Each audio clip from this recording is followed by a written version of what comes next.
네, 은혜로운 찬송 하나님의 크게 영광 받으신 줄로 믿습니다. 여러분 일주일 동안 잘 보내셨죠? 네, 오래간만에 뵙는 분도 있고요. 우리 옆에 분에게 아주 반갑게 손은 잡지 못하지만 인사하겠습니다. 사랑을 축복합니다. 사랑을 축복합니다. 네. 오늘은 기독교 절기로 종료주일입니다. 그리고 내일부터 일주일간 고난주간이고 그 다음 주일이 부활주일입니다. 오늘은 종료주일이기 때문에 여러분에게 종료주일과 예수의 고난, 구원에 대해서 좀 말씀을 전하도록 하겠습니다. 왜 종료주일이라 그러나? 그 이야기는 예수님께서 십자가 지시기 위하여 마지막 예루살렘 성에 입성하셨을 때 많은 사람들이 종려나무 가지를 흔들면서 다윗의 자손 이제 우리를 구원하소서 호산나 이렇게 찬양하며 주님을 영접했기 때문에 종료주일로 우리가 지키게 됩니다. 좀 더 오늘 본문 말씀을 구체적으로 이야기하면 다음과 같습니다. 예수님께서 마지막 메시아로서 예루살렘 성에 입성할 때는 구약부터 내려온 예언이 있었어요. 그 예언은 뭐냐면 특별히 메시아는 나귀 새끼를 타고 예루살렘에 입성한다는 그 예언입니다. 그래서 예수님께서는 그 나귀 새끼를 타고 입성을 하는데, 자, 그 스가랴서부터 먼저 보겠습니다. 스가랴 9장 9절에 보면 시온에 따라 크게 기뻐할지어다, 예루살렘에 따라 즐거이 부를지어다. 보라, 내 왕이 내게 임하시나니 그는 공의로우시며 구원을 베푸시며 겸손하여서 나귀를 타시나니 나귀의 작은 것 곧 나귀 새끼니라. 예수님은 그냥 입성하실 수도 있지만 구약부터 내려온 모든 말씀을 다 이루기 위하여 나귀 새끼를 타고 입성하시는데, 예수님이 청빈하셨기 때문에 나귀가 없었습니다. 그래서 제자들에게 이렇게 얘기합니다. 저 옆 동네 벳바게에 가보면 기둥 사이에 나귀하고 나귀 새끼가 있을 것이다. 그거 좀 갖고 와라. 그러니까 남의 것을 갖고 오려는 거예요. 그러니까 제자들이 당황해서, 근데 그러면 주인이 와서 왜 남의 것을 손대느냐? 그럼 뭐라고 말할까요? 주께서 쓰시겠다라. 그럼 바로 줄 것이다. 그래서 제자들이 가봤더니 정말 그 자리에 나귀하고 나귀 새끼가 있어요. 그것을 풀어서 갖고 오려고 하는데 나귀 주인이 왜 당신 누군데 남의 나귀를 함부로 갖고 가느냐 했더니 주께서 쓰시겠다 합니다. 주께서 쓰시겠다는 그 한마디에 그냥 아낌없이 드립니다. 저희들 같으면 어떡할까요? 주님이 쓰신다고요? 그러면 이거 쓰실 때 제 이름은 누구니까 꼭 축복으로 기도해 주시고 이거 사용하십시오. 아마 그럴 것 같아요. 근데 이름도 없이 빛도 없이 주가 쓰신다는 말에 그냥 아낌없이 드립니다. 그래서 예수님은 그 나귀 새끼를 타고 예루살렘 입성할 때에 많은 사람들이 예수님이 금세 메시아가 될 줄 알았어요. 그래서 우리의 왕이 되실 줄 알고 사람들이 겉옷을 길에다 다 펴니다. 그리고 예수님은 그 겉옷을 받고 나귀 새끼를 타고 들어가시고 많은 사람들이 종려나무 가지를 흔들면서 호산나 다윗의 자손이여 우리를 구원하소서 예수님을 영접했다 하는 것이 오늘 본문의 말씀입니다. 그리고 일주일간의 고난주간을 이제 지내게 됩니다. 그럼 오늘 본 말씀을 통해서 저는 오늘 여러분들에게 두 가지로 좀 말씀을 전하도록 하겠습니다. 오늘 본 말씀을 자세히 보면 여러 인간 군상들의 모습이 나타나는데 특별히 세 그룹이 있는 것을 알 수가 있어요. 첫 번째는 믿음으로 헌신했던 사람들이에요. 두 번째는 기득권자들이에요. 그는 기득권을 빼앗기지 않기 위해서 다른 사람을 해치는 사람들이죠. 세 번째는 민중들입니다. 이 민중들은 진실보다는 소문에 의해서 이렇게 막, 그래서 소문에 의해서 흔들렸던 사람들, 이런 세 그룹의 사람들이 나옵니다. 첫째는 믿음으로 반응했던 사람들이에요. 예수님이 십자가 지시러 예루살렘에 입성할 때에 그에게 말씀을 이루기 위해 나귀를 타야 되는데 나귀가 없죠. 근데 주께서 쓰시겠다는 그 한마디에 아낌없이 믿음으로 헌신했던 나귀 주인, 믿음으로 반응했던 사람이에요.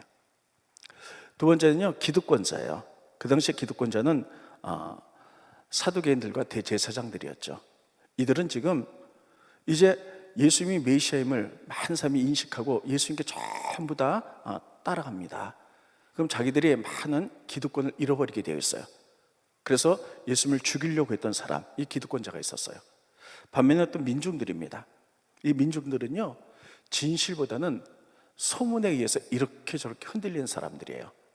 예를 들면 예수님이 지금 예루살렘성 입성할 때에 종려나무 가지로 예수님이 왕이 되소서 구원하소서 하고 영접하고 환영했던 민중들이 있어요.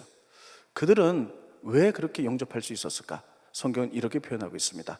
소문 때문이었다. 스크린 보시죠. 요한복음 12장 17절로 18절에 보면 나사로를 무덤에서 불러내어 죽은 자 가운데서 살리실 때에 함께 있던 무리가 예루살렘에서 증언했어요. 이에 무리가 예수를 맞으면 이 표적 행하심을 들었습니다. 이 얘기는 뭐냐면요, 예수님이 예루살렘 성에 입성하기 몇 달 전에 예수님이 베다니에 있는 나사로를 죽은 데 살리셨어요. 죽어서 냄새가 나서 동굴 안에다가 매장했는데 무덤 문을 열어놓고 나사로야 나오라 했더니 죽은 나사로가 살아서 나오죠. 그것을 많이 본 사람들이 그것을 보고 예루살렘에 가서 만성교에 다 소문을 내기 시작했어요. 그랬더니 그 사람들이 기다리고 있다가 예수님이 온다니까, 야, 우리의 왕이 오신다, 메시아가 오신다. 그들은 그 소문을 듣고 그렇게 열렬하게 환영하고 영접했다는 거예요. 근데 그들은 예수님에 대한 진실보다는 소문에 의해서 이렇게 흔들렸을 때 또 다른 소문이 나자 3, 4일이 못돼서 예수님을 십자가에 못 박으라 외쳤던 사람들이에요. 예수님이 예루살렘 성에 입성하자 기득권자들은 자기들의 기득권을 빼앗길까 봐 헛소문을 냅니다. 제사장들이 예수 그리스도는 이단이다. 그리고 예수 그리스도는 이제 특별히 신성 모독을 했다. 성전을 3일 만에 헐고 짓는다. 뭐 이렇게 얘기를 했다. 그래서 그 민중들을 또 소문을 내고 그 민중들이 금세 예수를 못 박아라, 못 박아라. 이렇게 진실과는 상관없이 이렇게 흔들렸던 사람들, 이 세 그룹이 있었습니다. 이 세 그룹은요, 예수님이 이 땅에 태어나실 때부터 있었고 지금도 있고 앞으로도 있을 겁니다. 신앙생활 때 이런 세 그룹이 있어요. 예수님이 이 땅에 태어나셨을 때 역시 세 그룹이 있었습니다. 첫째는 믿음으로 반응했던 동방박사 같은 사람들이에요. 그들은 이방인이었죠. 그런데 별을 보고 별의 인도하심을 따라서 예수님을 영접하러 왔죠. 그래서 그들이 몇 달 거쳐서 와서 예수님께 황금과 유향과 몰약을 믿음으로 드렸어요. 믿음으로 반응한 사람들이죠. 반면에 기득권자가 있었어요. 그 당시에 예수님 태어날 때 헤롯 대왕이 있었죠. 헤롯은 그 왕이었어요. 근데 메시아가 태어났다. 그럼 메시아는 왕인데 그럼 자기가 왕위를 빼앗길까 봐 예수님을 죽이려고 했죠. 근데 누가 예수님인지 알 수 없으니까요, 2살 이하의 어린아이를 다 죽여버립니다. 이런 기득권자들이에요. 세 번째는요, 민중들. 이 동방박사들이 예루살렘 성에 들어가서 메시아가 탄생했다. 그랬더니 그들이요 소동을 했다. 그 소문을 듣고. 스크린 보십니다. 마태복음 2장 3절에 보면 헤롯 왕과 온 예루살렘 듣고 소동한지라. 그냥 메시아가 탄생했어. 그러면 그것을 믿음으로 반응하고 그분을 영접해야 되는데 그냥 소문 듣고 소동하고 그냥 그걸로 끝나고 말아요. 아무도 예수님을 영접하지 않습니다. 여러분, 예수님이 이 땅에 태어나셨을 때 십자가 지실 때도 역시 세 그룹의 사람들이 있었고 지금 이 시대도 세 그룹의 사람이 있고 앞으로도 세 그룹의 사람이 있을 겁니다. 여러분, 지금 우리가 코로나로 1년 이상 참으로 어려운 시절을 보내고 있습니다. 특별히 우리가 비대면 예배를 드리기도 하니까 많은 사람이 믿음에서 실족하고 넘어지고 또 기도 생활을 쉬고 이런 사람이 의외로 많습니다. 또 코로나로 인하여 많은 사람들이 경제적인 어려움 뭐 이런 걸 보면서요 막 낙심해 있는 사람들이 많아요. 그럼에도 불구하고 여러분, 믿음으로 사는 사람이 있는 거예요. 이렇게 어려울 때 더 기도하고 성령님께 은혜를 베풀어 달라 그러고 성령님 주신 그 은혜를 가지고 잘 극복한 사람들이 있어요. 이런 사람들이 하나님의 남은 자가 되는 줄 믿으시기 바랍니다. 하나님은 이런 사람들을 통하여 하나님 나라를 세워가실 거고 하나님을 사용하실 거예요. 기득권자들도 있어요. 이런 분들은 뭐 제가 뭐 깊이 말할 수는 없지만 우리나라에 정치하신 많은 분들은 이것을 통해서 오히려 여러분 교회를 핍박하기도 하고 또 기득권을 빼앗기지 않으려고 여러 가지 일들을 하기도 하죠. 반면에 또 많은 민중들이 있어요. 이분들은 어떤 진실보다는요, 어떤 우리가 이렇게 SNS를 보면 거기에 어떤 사건이 있으면요 거기에 막 댓글들이 달려요. 어떤 사람 막 반대한 사람, 어떤 막 찬성한 사람, 수십 가지 댓글들이 달리면서 아님 말고 진실보다는요 그냥 소문내서 막 이렇게 흔들렸다 저렇게 흔들렸다 이런 사람들이 많이 있다는 거예요. 여러분, 우리가 신앙생활 할 때도 마찬가지입니다. 교회에서 무슨 일이 있을 때 진실보다는 어떤 사람이 막 부정적인 사람이 이렇게 얘기하면 거기에 막 휘달렸다가 또 이렇게 하면 이렇게 막 휘달렸다가 이런 사람이 많이 있다는 거예요. 이건 주님 오실 때까지 우리는 이런 그룹들의 사람이 있을 거예요. 자, 그러면 우리는 코로나가 언젠가 끝날 텐데 코로나가 끝나게 되면 삶의 패턴이 많이 바뀌어진다 그래요. 특별히 기독교의 패턴이 많이 바뀌어지는데 정말 많은 사람들이 교회를 떠나거나 또 믿음 생활이 게을러지거나 이렇게 된다는 거예요.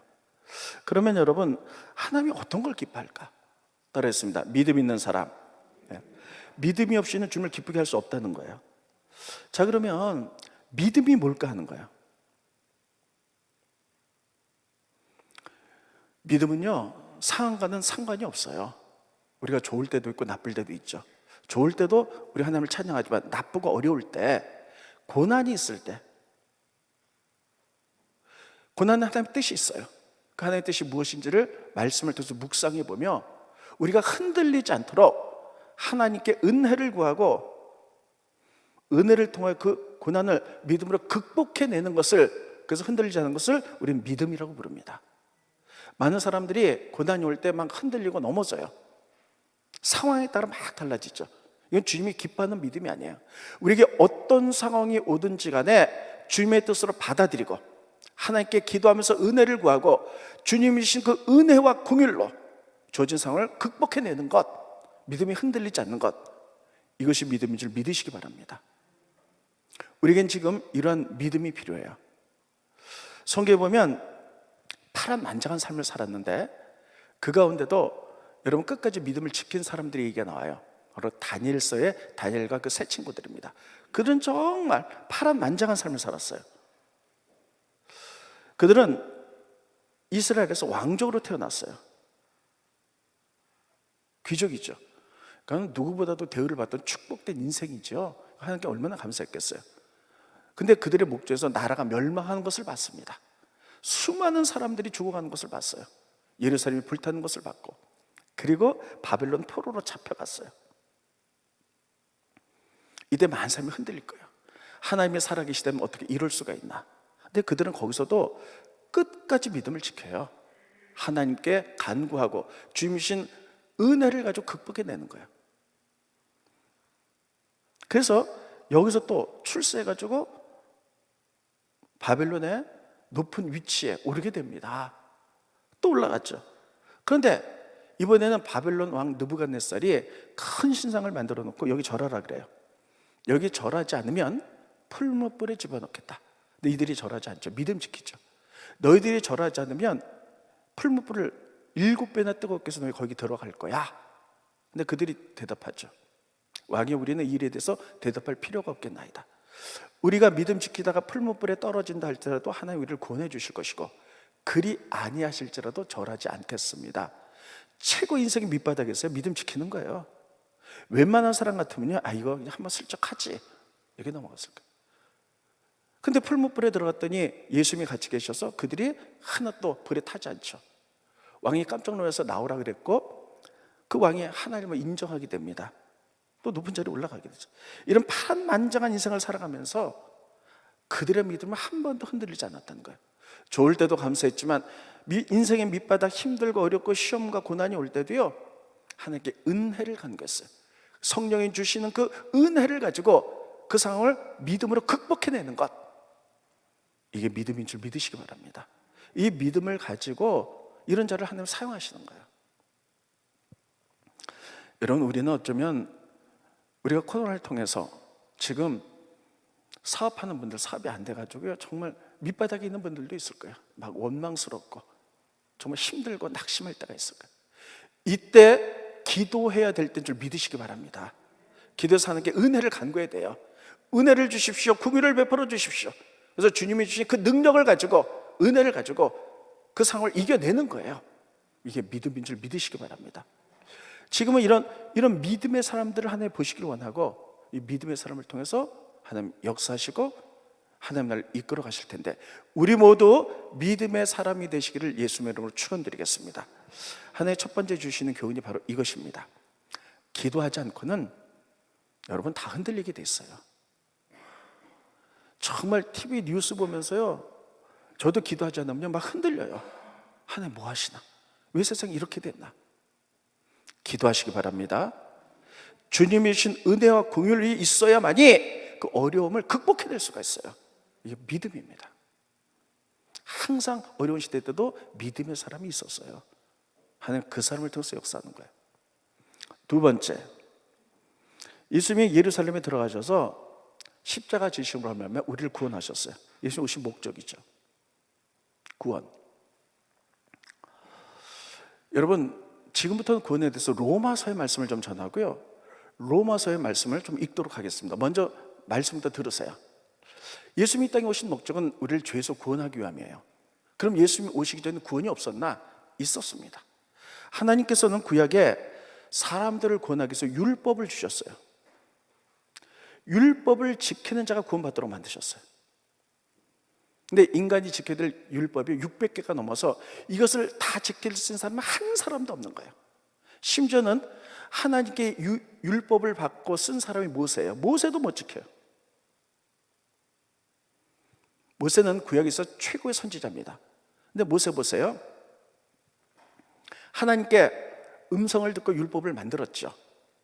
그런데 어느 날 이스라엘 민족을 이끌고 광야를 지나가는데 이스라엘 민족들이 하도 불평을 합니다. 목마르다 모세, 배고프다 모세, 죽겠다 모세. 무리바에 이르게 되었어요. 정말 물이 없어서 죽게 생겼어요. 막 사람들이 와가지고 막 불평하고 모세하고 몸싸움을 일으킵니다. 모세가 막 화가 나서 하나님께 억지로 엎드렸더니 하나님 이렇게 얘기합니다. 모세야, 장로들과 함께 반석에 서서 지팡이를 가지고 명령하면 물이 나올 것이다.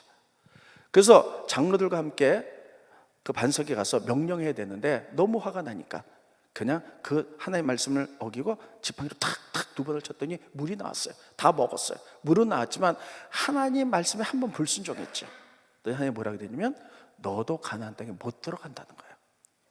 그게 뭡니까? 하나의 음성을 듣고 율법을 만든 모세도 그걸 못 지킨다는 거예요. 그러니까 어느 누구도 율법을 통해서는 율법을 통해서 구원은 받지만 아무도 율법을 지킬 수 없어요. 인간이기 때문에 죄성이 있어서. 그래서 하나님께서는 한 의를 나타내셨는데 이게 바로 예수라는 거예요. 예수를 통해서 구원받을 수 있는데 이것은 구약의 율법과 선지자를 통해서 우리에게 부지런히 말씀하셨다는 거예요. 율법이 무엇입니까? 모세오경이에요. 창세기, 출애굽기, 레위기, 민수기, 신명기, 율법서, 이사야, 예레미야, 에스겔 그 많은 성경을 통해서 한 의, 다시 구원하는 건 예수를 통해서다 말씀하셨다는 거예요. 그래서 그 예수님이 이 땅에 오셔서 우리를 속량하셨다는 거예요. 십자가상에 피 흘려 돌아가시고 우리를 구원하기 위해서 대가를 치르셨다는 거예요. 그래서 우리가 구원받았다라고 로마서에 기록하고 있어요. 스크린 보십니다. 로마서 봅니다. 로마서 3장 20절로 24절까지 제가 읽겠습니다. 그러므로 율법의 행위로는 의롭다 할 사람이 아무도 없어요. 육체가 없나니 율법으로는 죄를 깨달음이라. 이제는 율법으로 구원받지 못하기 때문에 율법 외에 구원받을 만한 하나님의 한 의가 나타났는데 이것은 구약의 율법과 선지자들, 그 구약 성경을 통해서 이미 다 증거한 거예요. 그것이 무엇이냐? 22절, 그것은 곧 예수 그리스도를 믿음으로 말미암아. 따라 해보겠습니다. 예수님을 믿음으로 말미암아. 모든 믿는 자에게 미친 하나님의 의라는 거예요. 그래서 예수를 통해서만 구원받도록 하셨다는 거예요. 차별이 없느니라. 이스라엘 사람이나 이방인이나 다 똑같이 예수를 믿어서 구원에 이른다는 거예요. 23절, 모든 사람이 죄를 범하였음에 하나의 영광에 이르지 못하며 그리스도 예수 안에는 성량으로 말미암아. 예수님이 십자가상에 피 흘려 돌아가셔서 대가를 치름으로 말미암아 하나님의 은혜로, 따르했습니다. 하나님의 은혜로 값없이 의롭다 하심을 얻은 자가 되었다. 여러분, 그래서 예수님 왜 십자가 지셨습니까? 우리를 구원하시기 위해서. 구약에는 율법을 줬지만 그걸 지킬 아무도 못 지켜요. 그래서 한 의를 구약에 설명했는데 예수 그리스도예요. 그래서 오직 예수를 통해서만 구원받는 줄 믿으시기 바랍니다. 예수님이 대가를 지불하셨는데 그래서 우리는 그것을 믿기만 하면 값없이 은혜로 구원받는 거예요. 그것 때문에 예수님이 마지막 예루살렘성에 입성하시는 거예요. 십자가 지시러 우리 죄를 속량하시러. 그런데 우리가 죄 구원에 이르지 못하는 건 죄 때문이에요. 여러분, 죄는요, 하나님이 가장 미워하는 게 죄입니다. 따라하겠습니다. 죄 짓지 말자. 다시요, 죄 짓지 말자. 죄는 모양이라도 버리라 그랬는데 하나님 가장 미워하는 게 죄인데, 죄는 어떻게 용서받느냐? 죄는 생명이 죽지 않고 용서를 못 받아요. 그래서 피 흘림이 있어야 돼. 그만큼 하나님 죄를 미워해요. 우리가 죄 용서받기 위해서 어떤 죄를 졌는데 저를 100번 하면 용서해 준다. 그것도 힘들죠, 100번 한다는 게. 그러나 그럴 수 있어요. 그런데 하나님이 얼마나 죄를 미워하는지 생명이 대신 죽지 않고는 죄가 용서받지 못한다는 거예요. 근데 우리 인간이 죄를 졌을 때 우리가 죽으면 끝나니까 하나님은 레위기 1장에 먼저 설명 들으시고, 레위기 1장 제가 읽겠습니다. 우리 죄를 용서하기 위해서요, 피를 어떻게 흘리려고 그랬냐? 동물이 대신 죽었어요. 첫째, 집에서 기르는 가축을 갖고 와야 돼.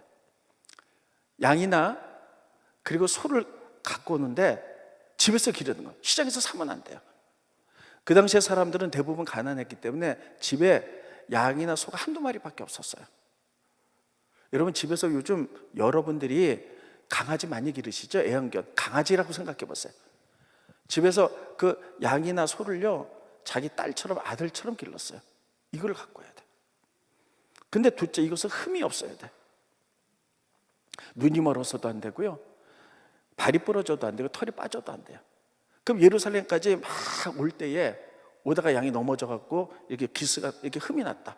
그러면 도로 가갖고 집에 두고 흠 없는 걸 갖고 와야 돼요. 흠 없는 거. 세 번째, 제사장 앞에서 안수하는 거예요. 이게 가장 중요합니다. 내가 죄를 졌지만 내가 죽으면 끝나니까 양이나 그리고 소에다가 안수해요. 내가 동물에게 안수를 해서 내 죄가 거기에 전가되도록, 그리고 동물에 흠 없이 나에게 들어오도록 안수해요. 그러면 이 동물이 지금 내 죄를 다 뒤집어 썼잖아요. 그래서 그 동물을 죽이는 거예요. 누가 죽여요? 내가 죽이는 거예요. 내가 죽이는 거예요. 여러분, 지금 이게 얼마나 끔찍한 일인지 한번 생각해 보세요. 여러분 집에서 딸처럼 아들처럼 강아지 한 마리 기르는데 내가 죄를 졌다고 이 강아지를 와서 안수하고 이 강아지를 죽인다고 생각해 보세요. 이게 얼마나 끔찍해요. 여러분, 소 죽일 수 있겠어요? 안 죽여봤자 못 죽이잖아요. 근데 이거 죽이는 방법은 딱 세 가지예요. 어떻게 죽이냐면, 눈과 눈썹 미간을 찔러서 죽이거나, 두 번째 심장을 찌르거나, 세 번째 오른쪽 앞다리 쪽으로 넣어서 칼을 넣어가지고 동맥을 끊어. 그러면 동물이 즉사해요. 근데 이 이론은 알지만 사람들이 제사장에 가르쳐줬을 거예요, 그렇게 하라고. 하지만 한 번도 죽여본 적이 없잖아요. 여러분, 죽이실 수 있겠어요? 소가 그냥 요 미간을 이렇게 찔른다고 죽나요? 아니죠. 있는 힘을 팍 해지 죽잖아요. 심장을 팍 해 죽잖아요. 여기에 나 칼을 얼마나 깊게 넣어서 심장에 동맥을 끊어야 죽는데 이게 안 되는 거 안 해봤기 때문에. 근데 한번 상상해 보세요. YM에서는 공부가 끝나면 제주도에서 1년에 한 번씩 구약의 이거 제사를 재현해냅니다. 공부한 학생들이 이걸 하는 거예요. 이게 얼마나 끔찍한지. 그래가지고 해보는데요, 소를 이렇게 정결한 양을 놓고 이거 여학생한테 칼 주고 이거 죽이라고 못 죽여요. 어떻게 죽여요? 여기 찍어. 이렇게 안 죽어. 이렇게 찍어서 있는 힘을 팍 해야 되는데 이게 안 되잖아. 안 죽여봤으니까. 팍 하면 어때요? 눈을 찔러서 눈이 막 터지고 피가 낭자고, 동물은 막 울고요, 한 대여섯 번 찌르고도 안 죽어. 막 피가 낭자고. 여학생 같은 경우는 기절합니다. 이건 완전히 도살이에요, 도살. 여러분, 동물들을 죽일 때, 전 어렸을 때 시골에 갔다가 어린 나이에 그때가 복날이었나 봐요. 동네 개를 어른들이 죽이는 걸 봤는데 너무너무 끔찍해가지고 지금까지 어떨 때 몸이 막 힘들고 어려울 때는요, 막 그런 꿈을 꿔요. 그 얘기는 생략하겠습니다. 개를 죽이는데, 아무튼 이게 도살이거든요. 근데 도살가 이 지금 죄 용서받는 것과 다른 게 뭐냐면 안수했다 안 했다 이 차이뿐이에요. 그래서 그냥 어떻게 죽였어요. 그럼 그 피를 받아서 제사장의 피를 받아서 뿌리면 제가 용서 받았어요.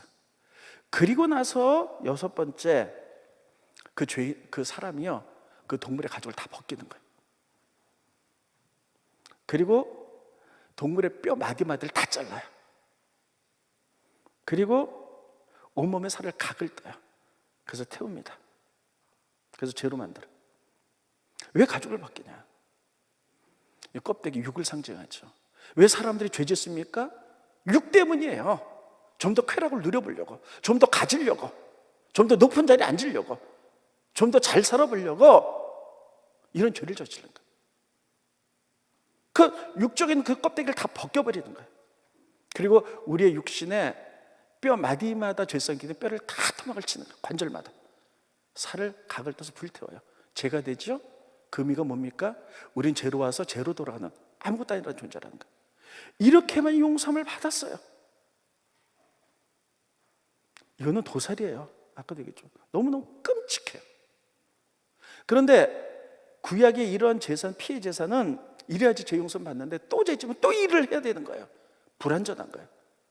그래서 하나님께서 새로운 우리 예수 그리스도를 보내서 하나님이 그분이 이 땅에 오셔서 인간의 옷을 입고 우리 모든 죄를 위하여 과거의 죄, 현재의 죄, 미래의 죄를 위하여 도살을 당하셨어요. 여러분 우리가 성화 같은 거 보면 예수님께 돌아가실 때 굉장히 우아해 보이잖아요. 깨끗한 몸으로 가시 면류관 쓰시고 피 몇 방울 똑똑똑 흐리고 여기에 멋쩍 넣어서 피 몇 방울, 옆구리에 피 몇 방울 깨끗하게. 이거는 우리 환상일 뿐이에요. 한마디로 도살당하신 거예요. 이 동물처럼. 그분이 도살당한 모습을 보면 우리 죄를 위하여 우리를 죄에서 구원하시고 피 흘린 모습을 보면 여러분 잘 아신 대로 로마 채찍으로 39대를 맞으셨어요. 로마 채찍은 여러 줄로 이렇게 되어 있습니다. 그리고 가죽 그 채찍 끝에는요 금속 조각이나 날카로운 동물의 뼈를 해갖고 한번 탁 치면 서너 줄이 쫙 해서 몸을 쫙 긁어버려요. 그럼 몸이 탁 쫙 찢어집니다. 등을 치다가 더 이상 다 찢어져 갖고 막 뼈가 나오면 칠 데가 없어요. 팔뚝을 치고요, 종아리를 치고 다리를 쳐서 온몸이 다 망신창이 되는 거예요. 피투성이에 뼈가 다 보여요. 그리고 두 번째 가시면류관 쓰시죠. 그래서 뇌 속 깊이 가시가 박혀서 피 흘리고 그 십자가상에서 손목과 발목에 못을 박힙니다. 여러분 손바닥은요 못을 박히면요 사람 무기 때문에 찢어서 떨어져요. 그래서 팔목과 발목에 박히는 거예요. 그런데 팔목과 발목에 30cm 되는 못으로 박히잖아요. 여러분 우리가 길에서 잘못해서 넘어져서 유리 조각이나 못 같은데 이렇게 쇠 같은데 이렇게 찔리게 되면요 사람이 잘못하면 파상풍이 걸려요. 100%는 파상풍이 걸리는 거예요. 파상풍이 걸리면 온몸에 신경부터 해서 너무너무 아픈 거예요. 그리고 옆구리에 물과 피를 창을 맞아서 다 흘리시고 다 흘리셨어요. 온몸에 갈갈이 찍힌 상태에서 그렇게 하고 돌아가셨어요. 여러분 이런 거 볼 때 이거는요 우리가 생각하는 십자가의 그 우함이 아니에요. 이건 동물을 죽이듯이 우리 죄를 위하여 하나님이신 그분이 대신 전 도살이라고 표현하고 싶습니다. 도살장에서 동물이 죽듯이 이렇게 돌아가신 거예요. 그리고 사람이 만든 사형법 가운데 제일 잔인한 방법이 십자가형이에요. 교수형, 참수형은요 금세 죽어요. 근데 이 십자가형은요 건강한 남자들은 십자가에 달려서 일주일 동안 죽지 않아요. 서서히 못이 박혀서 파상풍에 온몸에 신경이 마비되고 서서히 고통 중에 그래서 자비를 베풀기 위해서 로마 군인들이 이 사람들이 십자가에서 금세 죽지 않으면요 한 7일 기다렸다가 안 죽으면 나무 망치를 가지고 다리를 뼈를 깨트려요. 그래서 죽여요. 우리 죄를 위하여 이렇게 대속물이 되신 거예요. 우리가 이것을 기억하는 게 여러분 고난주간입니다. 아무 죄도 흠도 없으신 분이 우리를 온전하게 만들기 위하여 구원에 이르기 위하여 이 일을 하셨다는 거예요. 저는 이것을 보면서요 반드시 지옥은 있다고 저는 확신합니다. 지옥은 어떤 삶이 가느냐? 예수님의 십자가 보혈을 거부하는 사람들이에요. 여러분, 예수님이 우리를 위해서 그렇게 도살당한 것, 그 비참하게 죽은 것은 우리 죄를 용서함이에요. 그래서 우리가 그것을 받아들일 때 우리가 죄에서 구원받는 거고 용서함 받는 거고, 근데 이것을 거부한 사람들, 거부해서 죽었으면 어떻게 됩니까? 죄 갖고 그대로 갔잖아요. 그럼 어떡합니까? 하나님이 죄 지은 모든 것에 대해서 죄를 용서하기 위해서 어떻게 했습니까? 도살을 하잖아요. 저는 지옥이 어떻게 생겼는지 잘 모르겠어요. 근데 분명히 내 생각에 이런 것들이 뭔가 있을 것 같아요. 그러면 죄를 지은 상태에서 오기 때문에 하나님은요, 공의 하나님, 정의 하나님, 죄에 대해서는 반드시 심판하신 하나님. 그래서 우리를 목을 자르고 껍데기를 벗기고 뼈 마디를 다치며 살을 다각을 뜨거나, 아니 예수님께서 그렇게 비참하게 돌아가셨듯이 온몸에 채찍을, 온몸이 다 갈갈이 찢겨지고 뼈가 튀어나오고 내장이 튀어나오고, 근데 죽지도 않는 거. 왜요? 예수님의 십자가 이 속량을 거부했기 때문이에요. 전 지옥이 이렇다고 생각합니다. 그러니까 여러분, 예수님을 믿어서 죄에서 구원받은 게 얼마나 큰 축복이고, 우리는 그것을 온몸으로 깨달아야 될 줄을 믿습니다. 이게 예수님의 고난을 의미해야 되는 거예요. 어떤 이단에서는요, 하나님의 사랑의 하나님이 어떻게 지옥을 만드느냐, 지옥이 없다고 이렇게 말하는 분도 있어요. 천만의 말씀이요. 하나님은 사랑이시지만 동시에 하나님 뭡니까? 공의와 정의, 그리고 사랑의 하나님이죠. 이게 하나님의 치료 방법이거든요. 공의와 정의가 뭡니까? 죄에 대해서 반드시 심판이에요. 하나님 죄진 거 반드시 심판하신 분이에요. 근데 그 앞에 사랑이 있을 뿐이죠. 지옥이 없다고요? 우리는 예수의 피로 그것을 받아들여서 구원받았지만, 십자가를 거부한 많은 사람들은 반드시 죄에 대한 심판이 있어요. 지옥에서 이런 처참한 도살을 당할 거라고 저는 그런 생각이 듭니다. 그러나 하나님 그 앞에 사랑이 있어서, 그래서 예수님을 이 땅에 보내셔서 우리 대신 도살당하게 하셨고, 그 피로 우리가 받아들이기만 하면, 값없는 은혜, 값없는 은혜지만 값싼 은혜는 아닙니다. 이게 얼마나 무섭고 처참한 일인데 이걸 값싸게 하면 안 돼요. 그 고귀한 은혜를 값없이 우리에게 주신 거예요. 이게 고난주간을 지내야 될 의미입니다. 옛날에는, 저 어렸을 때는 고난주간 되면 정말 거의 많이 금식을 했어요. 그리고 제가 기억나는 거는 고난주간, 특별히 성금요일 되면 새벽에 이제 새벽 기도 가면 여자분들이 다 하얀 한복, 소복 입고 왔어요. 다 예수님이 돌아가셨다 그래서 소복 입고 와서 다 이렇게 기도했던 게 제 머릿속에 생생하게 기억이 납니다. 지금은요, 이런 것들이 너무 많이 희석됐어요. 거의 없어요. 왜냐하면 너무 십자가 얘기를 너무나 많이 들었고 너무 쉽게 생각하는 거예요. 이건 쉬운 얘기가 아닙니다. 그래서 여러분들에게 우리가 내일부터라도 일주일간 예수님의 고난에 동참한 삶을 좀 살았으면 좋겠는데, 아주 기본적인 삶을 좀 살았으면 좋겠어요. 여기서 더 하셔도 돼요. 첫째, 여러분과 제가 힘들고 어렵더라도 새벽기를 오셨으면 좋겠어요. 일주일만이라도, 안 되면 며칠만이라도. 그리고 예수님의 고난을 상징하는, 피와 살을 상징하는 성만찬을 할 거예요.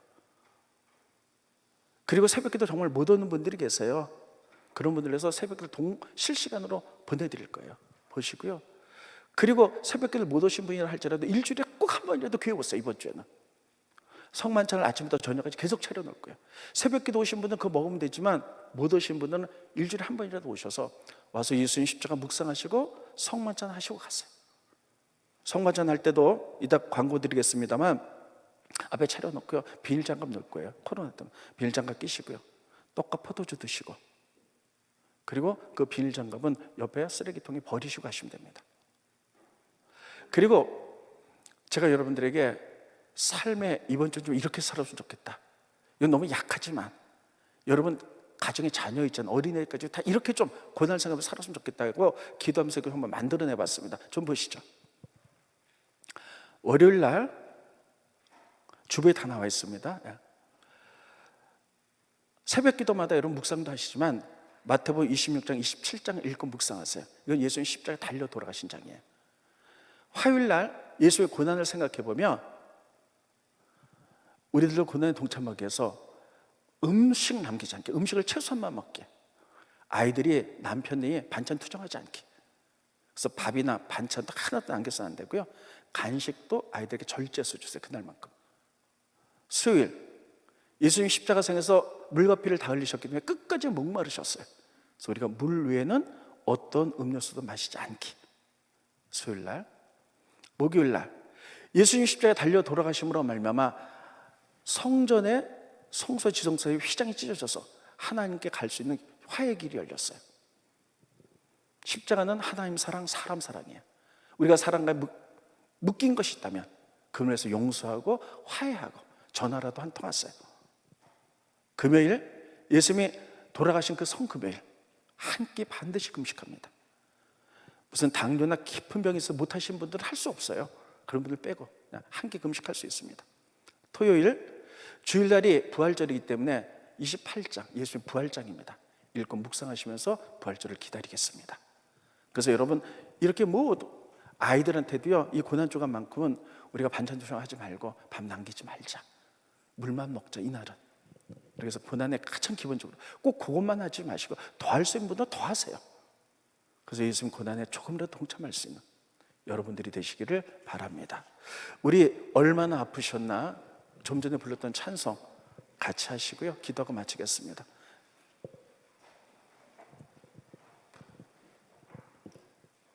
가사 생각하면서 부릅니다.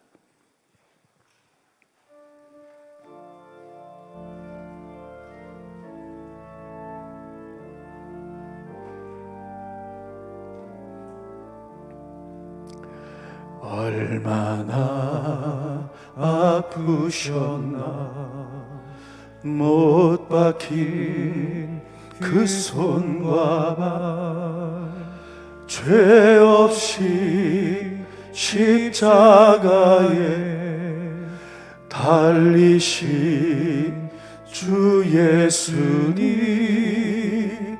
하늘도 산과 들도 초목들도 다 울고 해조차 빛을 잃고 캄캄하게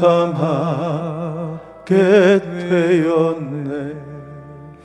오 놀라운 사랑 크시고 끝없도다. 오 주님 사랑에 구원의 강물. 오른손 가슴에 대시고 이절합니다. 나의 죄 너희의 죄 우리들의 모든 죄 모두 다 사하시려 십자가 달리신 주, 얼굴과 손과 발에 흐르는 그 귀한 피, 골고다 언덕 위에 붉게 물들이셨네. 오 놀라운 사랑 크시고 끝없도다.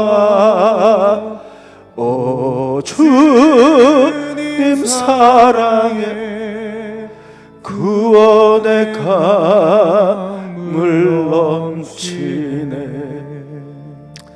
하나님, 우리를 죄에서 구원하기 위하여 이 땅에 오셔서 인간이 받을 수 있는 최악의 고통과 아픔, 동물이 마치 도살당하듯이 우리 죄를 위해 그렇게 돌아가셨음을 우리가 뼈저리게 받아들입니다. 주님, 그 사랑에 감격하여 오늘 주님 찬양하며 높여드리며 살아갈 수 있도록 도와주시고, 이번 고난 주간에 그 고난의 의미를 생각해 보며 다소 작은 것이라도 주님의 고난에 동참하기 원합니다. 그리고 이제 다음 주에 부활주일날 가장 주님이 부활하셨던 그 가장 큰 기쁨으로 부활절을 맞을 수 있도록 축복하여 주시옵소서. 하나님의 은혜를 생각해 보며 하나님, 우리가 늘 감사하며 눈물로 일주일을 보내기 원합니다. 하나님, 우리가 흔들리지 않는 믿음 갖게 하게 하시고, 힘들고 어렵다 할지라도 예수의 고난으로 구원받았사오니 하나님, 은혜를 더하셔서 믿음으로 극복하며 일어서며 나갈 수 있도록 도와주시옵소서. 예수님의 이름으로 간절히 기도하옵나이다. 아멘.